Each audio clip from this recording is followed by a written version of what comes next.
ఇది కుక్కీ నుంచి బెంగళూరుకి వచ్చే ఈవి ఎవ్రీథింగ్ విజిబుల్ ట్రైన్ అనమాట, కోచ్.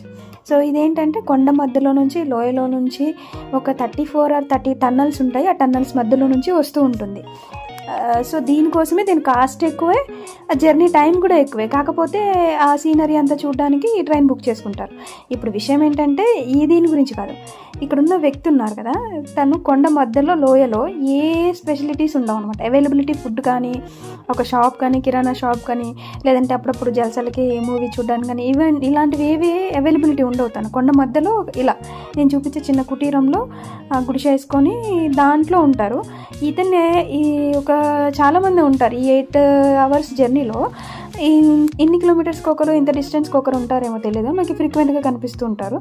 సో వీళ్ళు ఏంటంటే కొండ మధ్యలో ట్రాక్స్ని సరి చేస్తూ, ట్రాక్స్ కరెక్ట్గా ఉన్నాయా లేదా, లేదా కొండ మధ్యలో నుంచి ఏమైనా రాళ్ళు రప్పలు పడి ట్రాక్స్ మధ్యలో ఉన్నాయా లేదా అనేది వాళ్ళు ట్రైన్ ముందు నుంచి రీచ్ అవుతుంది అనగా వాళ్ళు సిగ్నల్ ఇస్తారనమాట. ఓకే, అంతా ఓకే, ముందుకు వెళ్ళొచ్చు, నెక్స్ట్ స్టేషన్ ఫార్వర్డ్ వెళ్ళొచ్చు అని చెప్పడానికి వీళ్ళని ఉంచారనమాట. సో వీళ్ళ జీవితం చూడండి, ఆ కొండ మధ్యలో లోయలలో ఫ్యాన్ ఉంటుందా లేదా తెలియదు, చిన్న దాంట్లో నివసిస్తూ మళ్ళీ బయటకు వచ్చి అతను విజిలేస్తే కానీ ట్రైన్ మూవ్ అవ్వదు. ఒకవేళ అన్నీ కరెక్ట్గా ఉన్నాయో లేదో చెక్ చేసుకొని మాత్రమే ఇతను విజిలేస్తారనమాట.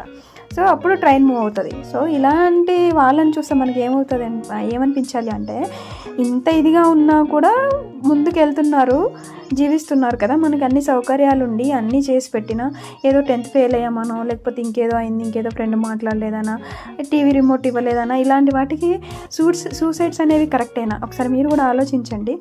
మళ్ళీ దీనికి తర్వాత కంటిన్యూ వీడియో నేను పోస్ట్ చేస్తూ ఉంటాను. దీనికి మీ సపోర్ట్ నాకు కావాలి.